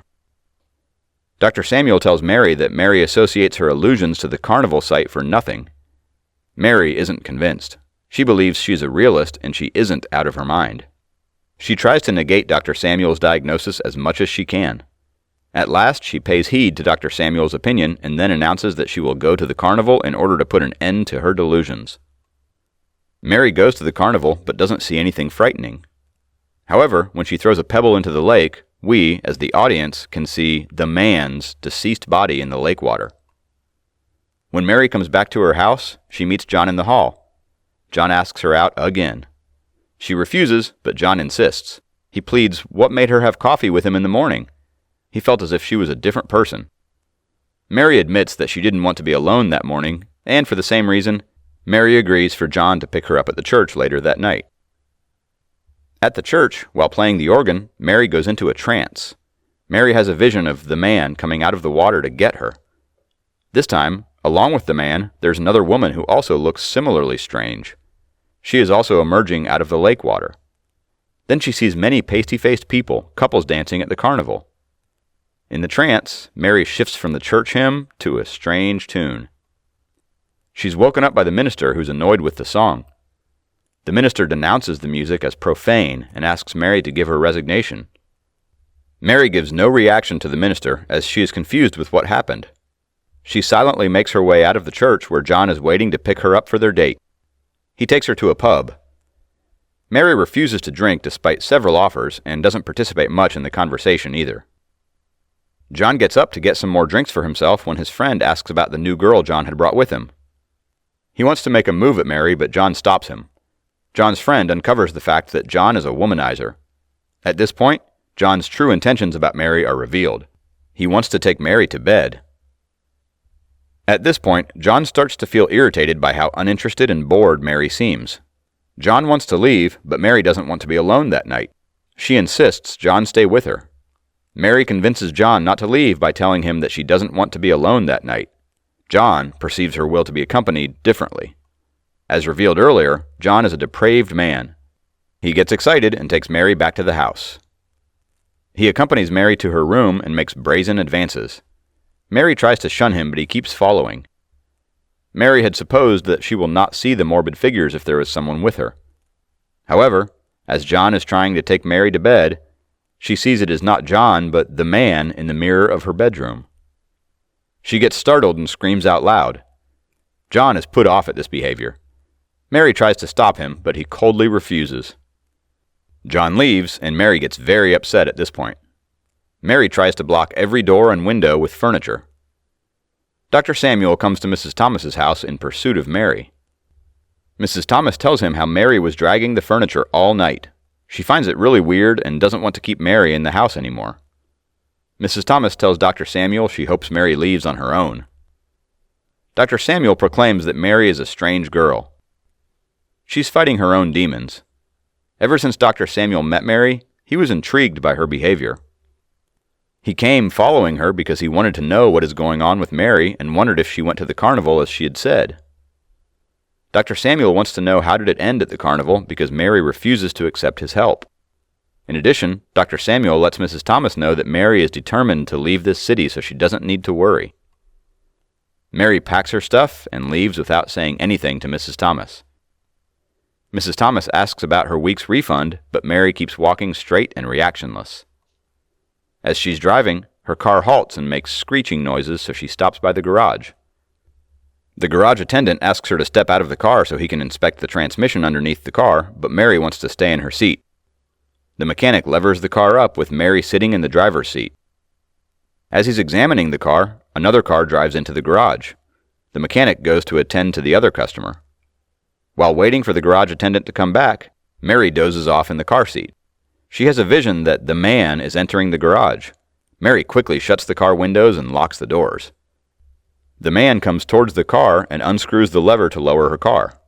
Mary runs out of the vehicle to the bus station. When she enters the bus station, Mary gets the same feeling as she got in the fitting room. Everything seems to ripple like water waves. She ignores the sensation this time, too. She scampers towards the ticket office and inquires about what time the next bus leaves. The ticketmaster doesn't respond to her query. As she's still trying to get the receptionist's attention, a man almost shoves her to get at the kiosk. Mary looks strangely at the man for his absurd behavior, but moves away. Then she looks around and realizes that she has lost her hearing again. The bus station is very busy, but she can't hear a thing. She gets upset at this. Mary only hears an announcement in the speaker that the next eastbound bus is going to leave. Frantically, Mary runs toward the bus stand and gets on the next bus she finds. When she gets on board, she sees that the bus is full of the morbid people. As soon as Mary jumps in, all of them start smiling and staring at her. Then, all of them start getting out of their seats and walk towards Mary. She runs out of the bus station. Mary tries to ask people on the road for help, but no one responds to her as if she's invisible. She tries to get into a cab, but the driver drives away as if she doesn't exist. Mary runs hysterically in the whole town. She hears cheering noises every now and then. It is as if she is being welcomed with a round of applause. Finally, she reaches the same park that she went when she had such an episode last time. This time again, she hears the birds chirping. She's a bit relieved that it is over. Then she goes to Dr. Samuel's office across the street. She asks him for help. Mary lets out her delusions. She tells Dr. Samuel that he is the only ray of hope for her now. Otherwise, these visions will drive her crazy. While she's telling him what happened to her, she pauses, trying to catch her breath. Dr. Samuel's chair turns around, and the man is sitting in it. He gets up and tries to catch Mary. Mary screams loudly and suddenly wakes up. She had gone to sleep while sitting in the driver's seat of the car. By now, the mechanic has dealt with her car, and it is on the ground. Mary promptly drives off out of the garage, leaving the garage attendant confused. She drives to the carnival once again. Mary gets out of the car and takes a walk through the pavilion. Mary gazes at the water standing on the balcony by the lake. When suddenly she sees all the pasty-faced people emerging from the lake. She gets frightened and runs away. Then she sees them dancing in the carnival. Music plays and they are dancing in couples. Petrified by the sight, Mary just stands there watching them. Out of fear, she is frozen and just keeps watching. To her shock, Mary sees her morbid self dancing with the man. Mary is terrified when she recognizes herself and screams loudly. All the morbid people become attentive towards her. They all start coming towards Mary. Mary's terrified and runs as fast as she can. All the ghouls follow her. She runs out of the pavilion, but the morbids are still following her. There are too many of them and everyone is trying to get her. She tries to hide, but they are everywhere. There is no place to hide. When Mary manages to escape the ruined pavilion, she stumbles and falls on the shore by the lake, and all of the ghouls reach her. All of them lean over Mary, trying to get her, and she shrieks out of fright. The next day, perhaps looking for Mary, the minister comes to the ruins beside the lake with a police officer. The police officer briefs the minister that Mary's car has been parked outside the carnival. There are her footprints leading from the pavilion to the shore. There also is a handprint on the shore, but nothing after that. They can't find Mary anywhere around. There are no further clues. On the other hand, the car that fell off the bridge in the beginning is found. There are 3 women in the car. Mary is among them. She is also dead, with her dead friends in the car. Little Shop of Horrors. A sergeant, Joe Flink, makes a radio announcement. He's on a 24-hour homicide shift. The area under his supervision is the part of town that everyone knows about, but no one wants to see because the crime rate is consistently higher than anywhere else. It's called Skid Row. In Skid Row, Mr. Mushnick owns a flower shop. He attends to a customer, Mrs. Shiva. Always visiting with a traumatic incident to tell, Mrs. Shiva is there to buy some carnations for her nephew's funeral. She asks for a discount, which Mr. Mushnick clearly declines as he's struggling to keep the shop running. Another customer walks in wearing a yellow vest, so Mr. Mushnick calls him Mr. Yellow Vest. Audrey and Seymour work for Mr. Mushnick. Seymour sings in the background as Mr. Mushnick attends a phone call. It's the dentist, Dr. Farb.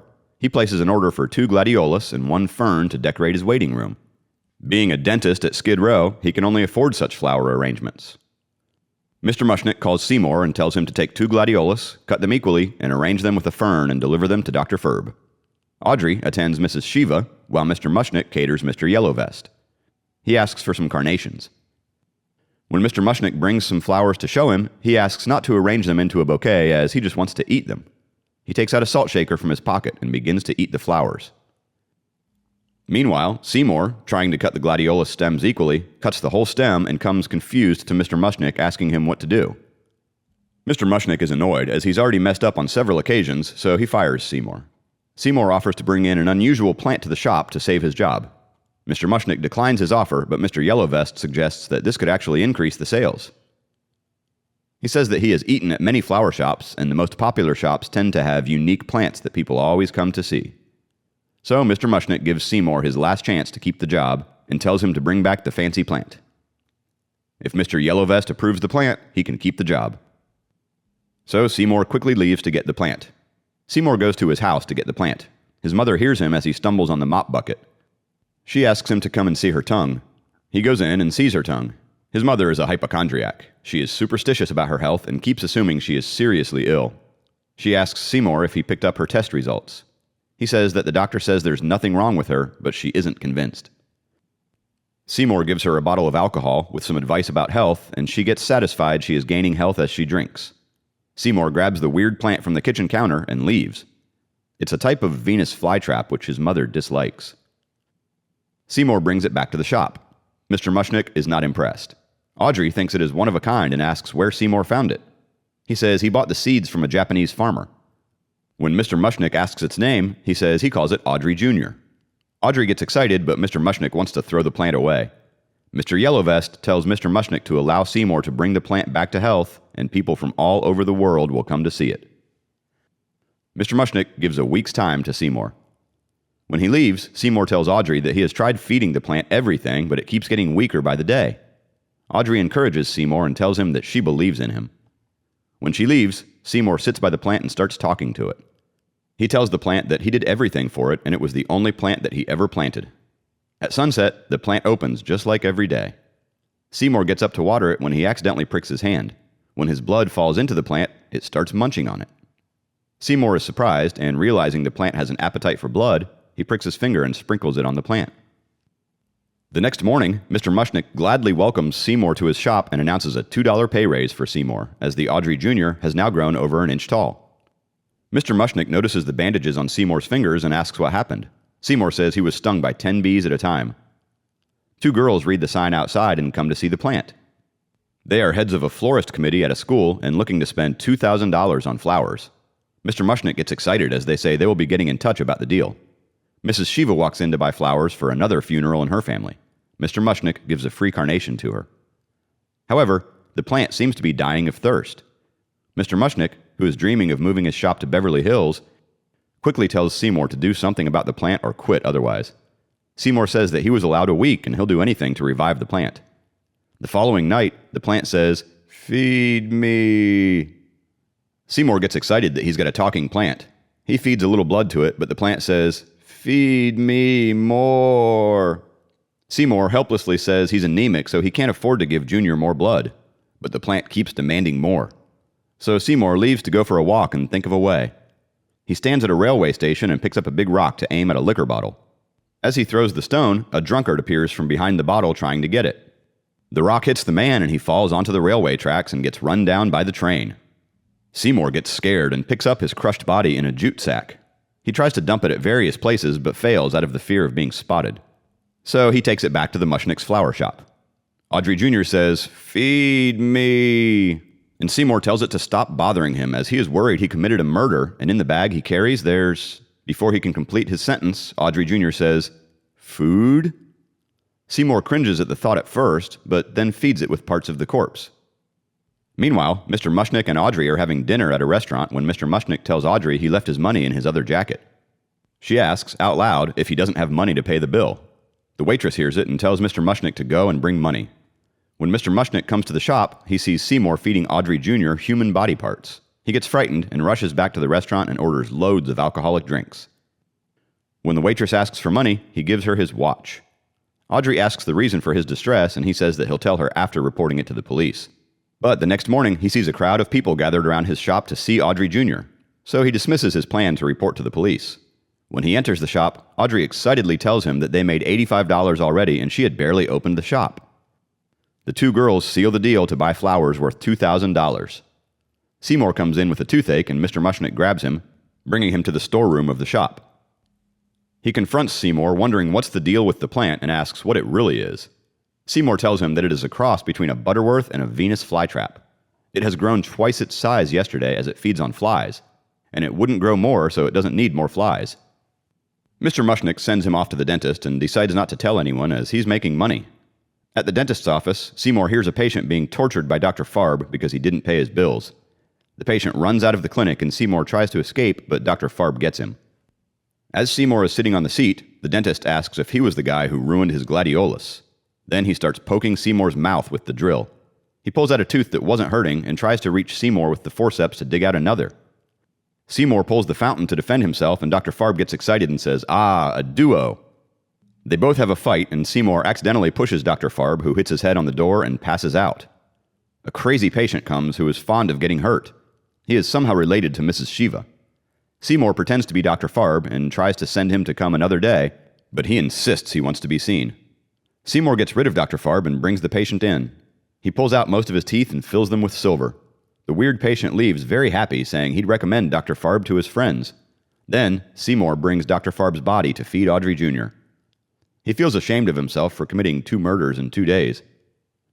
Detectives Frank and Joe take on the case of the 2 murders where the bodies are missing. Frank lost one of his kids who was playing with matches. Both of the detectives go to Skid Row for investigation, where the Audrey Jr. has grown enormously. Audrey comes in and kisses Seymour for growing Audrey Jr. so big. He asks her out on a date, and she happily agrees. Mr. Mushnick is confused and scared of the size of the plant. Mrs. Shiva comes in to buy flowers for his nephew's son who died playing with matches. The 2 girls walk in to buy roses for their boat parade. Audrey attends to the girls and Seymour serves Mrs. Shiva. Mr. Yellowvest admires the plant and proudly says it was his idea to let Seymour bring the plant in. The detectives come in and show Mr. Mushnick the pictures of the missing drunkard and Dr. Farb. They tell Mr. Mushnick that they found blood in Dr. Farb's office, but his body is missing. Mr. Mushnick, confused and nervous, recognizes Dr. Farb in the picture and tells them that he is Mr. Mushnick's dentist. The detectives notice his nervousness, but aren't suspicious of him. They tell him to report to them immediately if he sees any of them, and Mr. Mushnick agrees. He then takes Seymour to the storeroom and asks him if the plant is done growing up. Seymour says it is, as he has eaten a lot. Mr. Mushnick says, "Eaten who?" and then changes the question to what. Seymour says it ate 1,000,000 beetles. Mr. Mushnick tells him that he'll be watching the plant tonight when Seymour goes out on a date with Audrey. Audrey comes to inform Mr. Mushnick that there's an important committee outside to see Mr. Mushnick. Seymour tells Audrey that he hasn't got any money, so they decide on going to Seymour's house for dinner. The elegant lady visiting the shop tells Mr. Mushnick that she's a representative of the Silent Flowers Observers from South California. She asks who created the magnificent bloom. Seymour walks in and says it was him. She introduces herself as Mrs. Hortense. She asks Seymour how can Audrey Jr. be propagated, but Seymour says it is a cross and that can't be done. Mr. Hortense asks Seymour if the little buds around the plant will bloom. Seymour says they will open up at sunset the next day. Mrs. Hortense informs Seymour he will be given the annual trophy for growing the most magnificent plant and that she will be there to present it to him the next day at sunset when the little buds open. The following night, Seymour takes Audrey to his house where his mother welcomes them. She brings them a cough syrup for starters, and Audrey raises a toast to Audrey Jr., but Seymour says it should be for Audrey Sr. Then his mother serves them cod liver oil soup and chow mein made of Chinese herbs. At the shop, Mr. Mushnick is keeping an eye on the plant when he falls asleep. Soon, he is woken up by Audrey Jr. saying, "Feed me." At first, he doesn't believe he heard the plant talk, but then he realizes that it really is talking. Mr. Mushnick asks what he needs to eat, to which the plant replies, it could eat him as he looks fat enough. Mr. Mushnick takes it as dark humor and tells Audrey Jr. that he will never feed it any more people and let him starve to death. A thief tries to break in. Mr. Mushnick hides in the glass cupboard. When the thief sees him, Mr. Mushnick steps out of the cupboard and surrenders his money in the cash register. The thief finds $30 and asks for more money as he saw a lot of customers at the shop that afternoon. To get rid of the thief, Mr. Mushnick tells him that the rest of the money is in the big plant. He tells the thief to knock the plant to let it open and look at the bottom of it. When the thief tries to look for the money, Audrey Jr. swallows him alive and spits out his gun. Seymour and Audrey plan a picnic at night. Seymour's mother disapproves of Seymour marrying Audrey as she thinks he should marry a sick woman. The one who is healthy will dump him eventually. When Seymour tells her that he only wants Audrey, she blackmails him emotionally that she'll be left alone and miserable. That day, Mr. Mushnick says he will not guard the plant anymore. Once the trophy thing is done, they will get rid of the plant forever. So, Seymour and Audrey stay with the plant that night. Seymour finds a peanut butter and jelly sandwich very delicious as he has never eaten something that's not a medication. He tells Audrey that he wants to go to the South and become a botanist. Audrey wants to go with him. Both of them confess their love for each other, and as they're going to kiss, Audrey says, "Feed me." Audrey asks, "What does Seymour mean?" Seymour says he's kidding. And as she's looking at him, the plant says, "I'm hungry." Audrey is surprised that Seymour didn't move his mouth and then asks, how did he say it? Seymour says that he's a ventriloquist, and pretends he is saying all of this. Audrey leaves, saying that he's acting like an idiot. Seymour follows her outside and tells her that he has so many things to take care of, but soon he will marry her when he gets famous for getting the trophy, and then they can go to the South as they planned. Audrey says that all these things have nothing to do with what happened. She tells him that he should come to her when he gets his senses back. When Seymour comes back into the shop, he tells Audrey Jr. that he's tired of taking care of it. He took care of him when he was sick and fed him with his own blood and people when it was dying. No one would do such a thing for a plant. When he's about to leave, the plant calls it by his last name, Kilborn, and hypnotizes him. Junior then commands Seymour to go find him food. Seymour walks in the town under hypnosis. A sex worker tries to catch him as his customer. Seymour keeps on saying, "Master needs food," and keeps ignoring her. Finally, she uses a banana peel on which Seymour trips. She gets a chance to talk to him. Seymour tells her that she's too skinny for his master. Finally, they cut to the chase, and in order to decide whose place they're going to go to, they decide to flip a coin. Seymour doesn't have a coin, so he picks up a big rock to flip, wet or dry. He spits on one side and throws it in the air. The rock hits the girl in her head. She falls unconscious, and Seymour brings her back to Audrey Jr. The next morning, everyone arrives at the shop to attend the ceremony of the trophy presentation to Seymour. Seymour tells Audrey he will explain everything to her after this is all over. Mrs. Hortense tells Seymour that if the buds don't open at sunset, they'll have to do it some other day. The detectives also come to the ceremony. They want to witness if anything is suspicious. As soon as the sunset begins, Audrey Jr. opens up, and soon the little buds around it begin to sprout. There are faces of the people Audrey Jr. ate in the flowers. The detectives ask Seymour about it, but he runs away saying, "I didn't mean it." The two detectives and Mr. Mushnick follow him. He runs all around the town, followed by the detectives and Mr. Mushnick. Since Seymour always stumbles on things and falls, Mr. Mushnick tries to trip him on his leg, but to his surprise, Seymour dodges it. Finally, Seymour manages to come to the shop where the plant is still demanding food. Seymour gets angry and says that Audrey Jr. has destroyed his life. He grabs a pair of garden scissors and climbs into the plant to teach him a lesson. The detectives, Seymour's mother, Audrey, and Mr. Mushnick all come to the shop. One of the buds sprouts, and there's Seymour's face in it. Seymour says, "I didn't mean it."